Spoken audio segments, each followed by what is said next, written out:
হয়ে যায়, মশলা কষানোর ব্যাপার থাকে না, তো ঝটপট করে করেছি। কিন্তু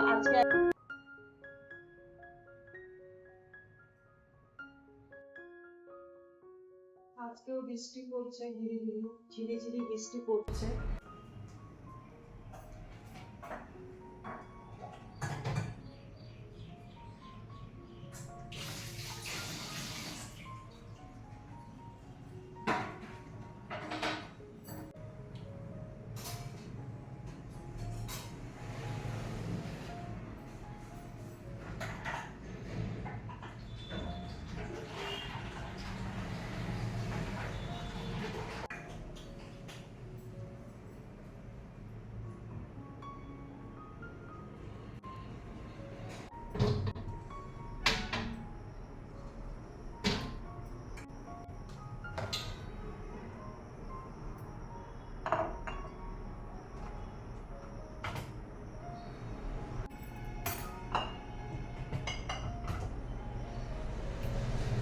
নমস্কার, মিমি মিষ্টি আলাপের আজকের ব্লগে তোমাদের সবাইকে স্বাগত জানিয়ে শুরু করলাম আজকের দিনটি সাথে তোমাদের নিয়ে।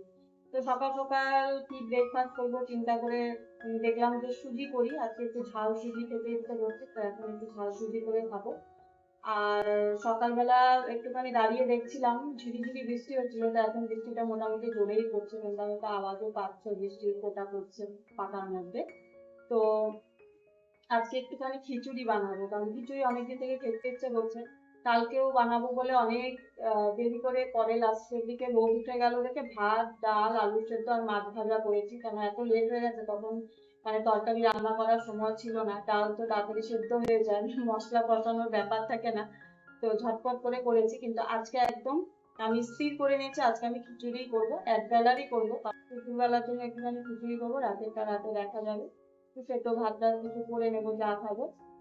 তো চলো এখন বানাই হচ্ছে সুজি, ঝাল সুজি খাবো। সুজি বের করে নিয়েছি, বৃষ্টি হচ্ছে, চলো দেখি একবার বৃষ্টিটা কেমন হচ্ছে। তার আগে দেখো আমার এই জায়গাটার কি অবস্থা, মানে সব জায়গায় আমার ভরে একেবারে, দেখো না রান্নাঘরের মানে যেহেতু আমার এখানে কোনো র্যাক ট্যাক নেই, মিক্সার গ্রাইন্ডার, তারপরে হচ্ছে তোমার এয়ার ফ্রায়ার, সবকিছু এরকম প্লাস্টিকে টোস্টার বেঁধে বেঁধে রাখি, শুধু চপারটা খোলা রেখেছি। যাই হোক, এ বাবা এটা আবার ব্যাকা হয়ে গেছে। এটা আমার দিদি ভাই আমাকে, ও তো লন্ডনে থাকে, যখন এসেছিল তখন, দিদি ভাই না আমার জিজু, আমার জামাইবাবু এটা বিকিকে দিয়েছে লাস্ট ইয়ার। ও যখন এসেছিল লাস্ট ইয়ার কি ওই 1.5 বছর হবে ধরো। আর এটা তো আগেরই ছিল বলতে আগের আনা ছিল। এ বাবা পাপোশটা দেখো দরজার সামনে ছিল, এ দেখো ভিজে কি অবস্থা হলো, বুঝেছো পাপোশটা পুরো ভিজে গেছে। এ বাবা দেখো পাপোশটা যত টানছি তত জল, রোদ উঠলে পরে তারপর পাপোশটা এই দরজার সামনে আবার দিয়ে রাখবো। বৃষ্টি পড়ে যাচ্ছে, জামা কাপড় ধুতে পারছি না দুদিন থেকে, মেলবো কোথায়, আমার তো ঘরে মেলতে হবে। ঘরে একদম ভেজা জামা কাপড় দিয়ে জল পড়বে। কদিন থেকে রাতের বেলা ধুয়ে ধুয়ে বাথরুমে হ্যাঙ্গারটার মধ্যে ঝুলিয়ে রাখি, আর দিনের বেলা মেলে দিই। তো চলো ব্রেকফাস্টটা বানিয়ে নিই। সুজিটা ভাজার আগে না ভাবলাম একটু মুগ ডাল ভেজে নিই আগে।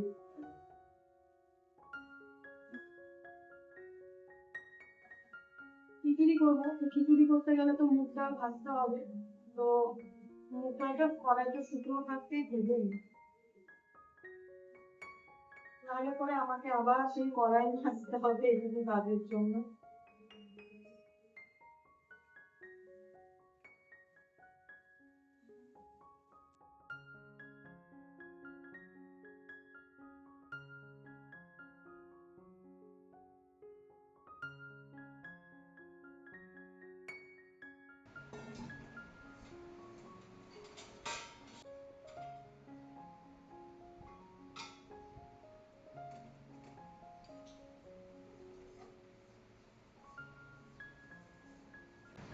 মুগ ডাল খুব কড়া করে ভাজবো না, তাহলে শক্ত শক্ত দানা দানা থাকে। জানলা দিয়ে কি সুন্দর হাওয়া আসছে।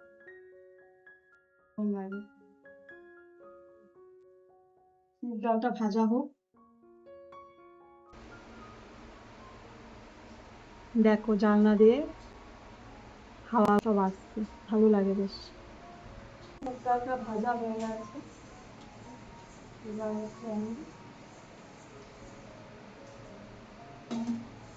তুলে নেব। এটাকে জল দিয়ে রাখবো, জল দিয়ে একটু ভিজিয়ে রাখি, তাহলে ওই দেখলাম একটুখানি সাদা সাদা পাউডার গুলো আছে, তো সেগুলো সব বেরিয়ে যাবে। এবার সুজিটা বানিয়ে নিই, খিদে পেয়ে গেছে আমি।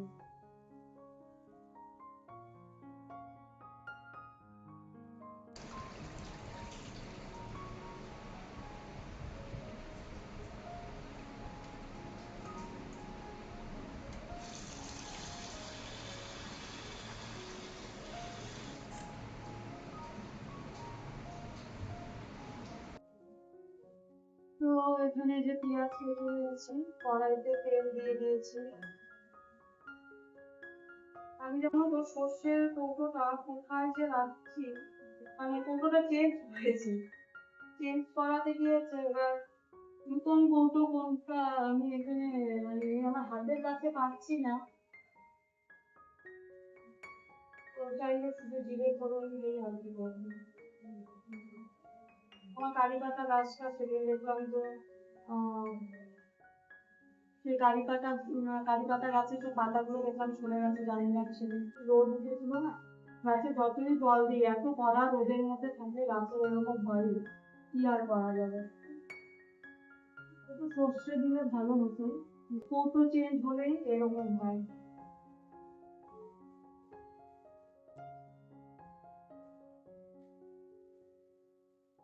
যাই হোক, ভীষণ অল্প করেই বানাবো, শুধু নিজের জন্যই বানাবো, তো অত বেশি করে বানিয়ে লাভ নেই, ফুটে যাবে।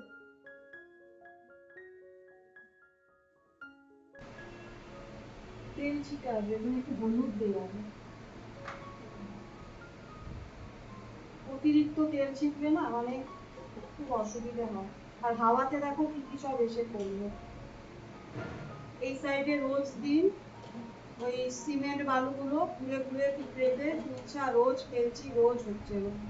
এবার রান্না করার আগে এগুলো ফেলা যায় না, কারণ তাহলে না পুরো একদম ভরে যায়। তো রান্না শেষ করে সবকিছু সরিয়ে তারপর আমাকে এটা পরিষ্কার করতে হবে।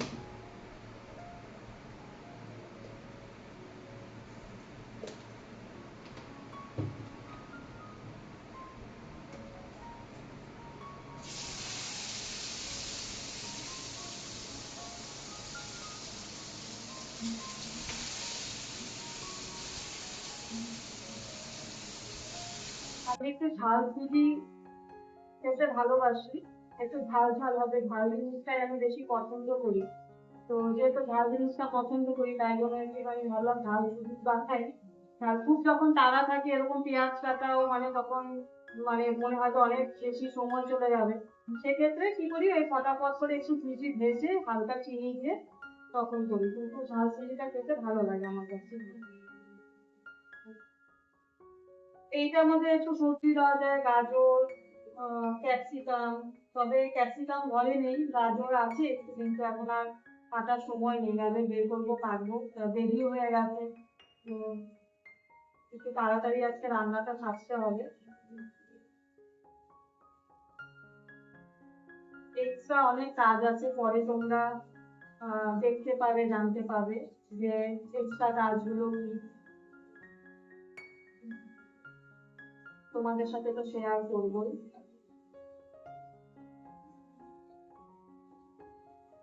তাই জন্য আজকে আর ঝামেলা বাড়াচ্ছি না। বৃষ্টির মধ্যে ভালোই হয়েছে, একটু খিচুড়ি করে নেবো,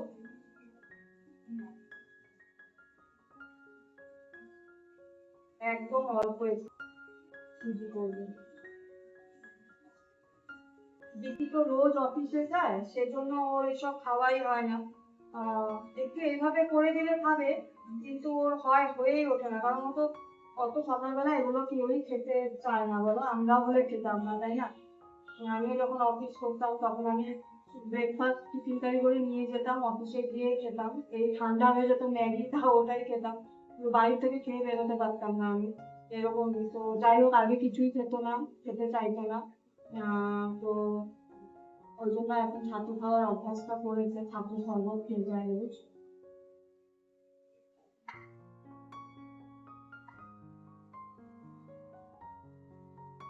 আর ওটা তো খুবই ভালো, জানোই তোমরা, খাদ্য হেলদি, খাওয়াটা খুব ভালো। ভেজে নিয়েছি, এবার জল দিয়ে দেবো, জল দিয়ে দিয়ে সুজিটা এগুলো হতে থাকবে।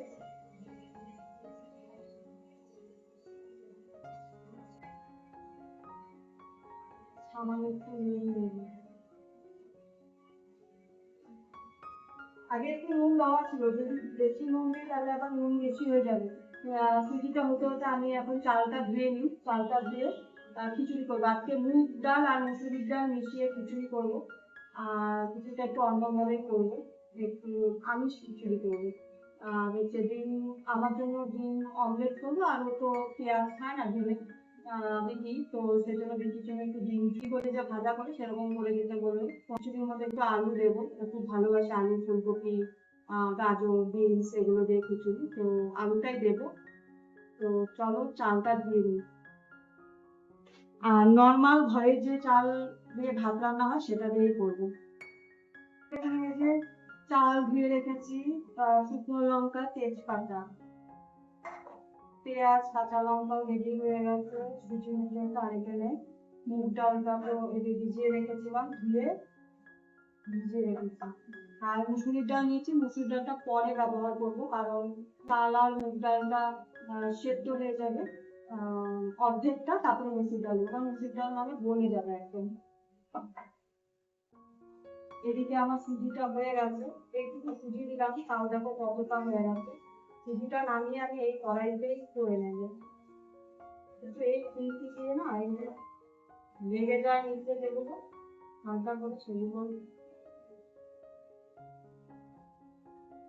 তুলতে ভীষণ সমস্যা হয়। একার জন্য না কোনো কিছু বানানো এই একটা প্রবলেম, অনেকটা বেশি হয়ে যায়, আমাকে আবার এখান থেকে একটুখানি রেখে দিতে হবে, এতটা তো খেতে পারবো না।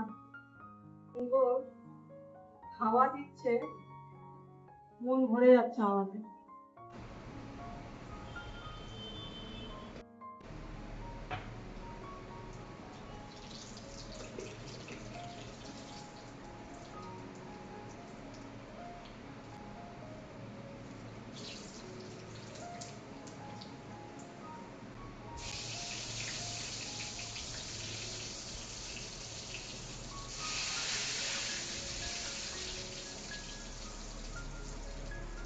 বৃষ্টি থেমে গেল, জানো তো, রোদ উঠে যাচ্ছে, দেখে হয়তো বুঝতেই পারছো আলো বেশি হয়ে গেছে।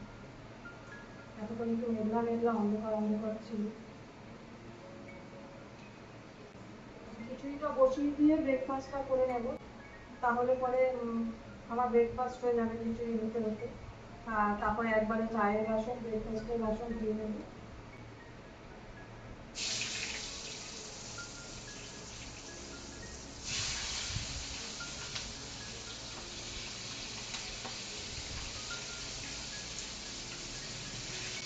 জানলাটা দিয়ে হাওয়া দেয় তো, উল্টো পাশে সব হাওয়া খেয়ে তেল মশলা সব ঘরের দিকেই আসে না।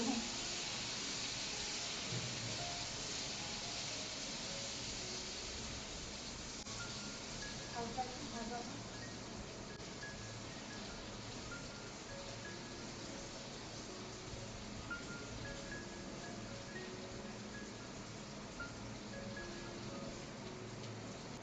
পেঁয়াজগুলো হালকা ব্রাউন হয়ে গেছে, এবার আমি চালটা দিয়ে দেবো।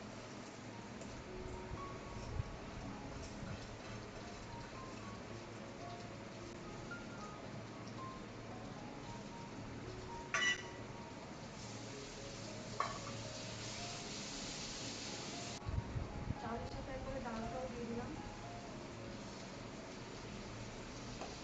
মুগ ডাল।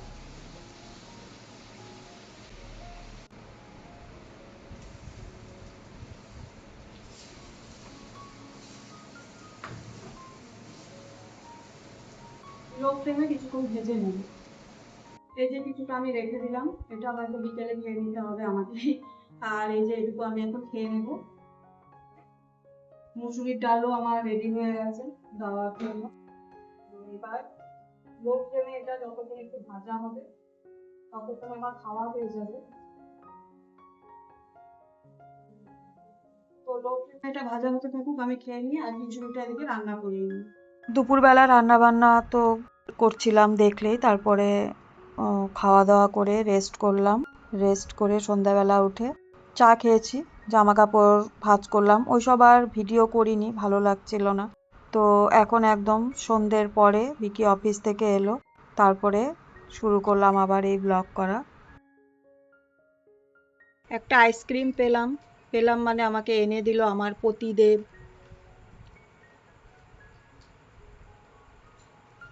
দেরি করে অফিস থেকে এসেছে, আজকে রবিবার দিন, তাই জন্য আইসক্রিমটা এনে দিল। ঘুষ। হ্যাঁ, চলো একটুখানি খেয়েও নিয়েছি, লোভ সামলাতে না পেরে ক্যামেরা অন করতে করতে। চলো খেয়ে নিই, আইসক্রিমটা পড়ে যাচ্ছে গলে গলে। তো ডিনার করতে বসে গেছি। আজকে রাতে আমাদের ডিনারে রয়েছে রুটি, আর এখানে তড়কা আছে, আমি নিয়েছি আমের আচার, আহ, কাঁচা লঙ্কা, পেঁয়াজ আর ডিম অমলেট। আর বিকি যেহেতু আচার খায় না, সেজন্য পেঁয়াজ ও কাঁচা লঙ্কা খাবে কিনা তাই আমি একটা দিয়েছি। ডিম অমলেট, রুটি আর তড়কা।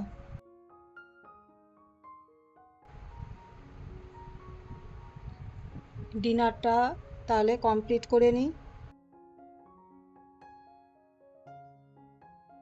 তার সাথে আজকের ব্লগটি এখানেই শেষ করছি। সবাই ভালো থেকো, সুস্থ থেকো, সাবধানে থেকো। আবারও দেখা হবে পরবর্তী ব্লগের সাথে, পরবর্তী ভিডিওর মাধ্যমে। আজকের ব্লগটি দেখার জন্য সবাইকে ধন্যবাদ। সবাইকে শুভরাত্রি, গুড নাইট।